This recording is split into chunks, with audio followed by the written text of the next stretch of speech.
Simplest way to remove the Hiberfil.sys file in Windows 11 is by managing the Hibernation feature. This involves temporarily disabling and then re-enabling Hibernation, which effectively resets the system file. First, you will need to open the command prompt with administrative privileges. To do this, simply type command prompt into the Windows search bar.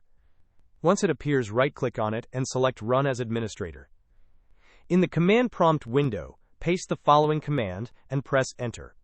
powercfg.exe/hibernateoff. This command will disable the hibernation feature on your system. Once the process is complete, you can proceed to re-enable hibernation by pasting this next command and pressing Enter. powercfg.exe/hibernateon.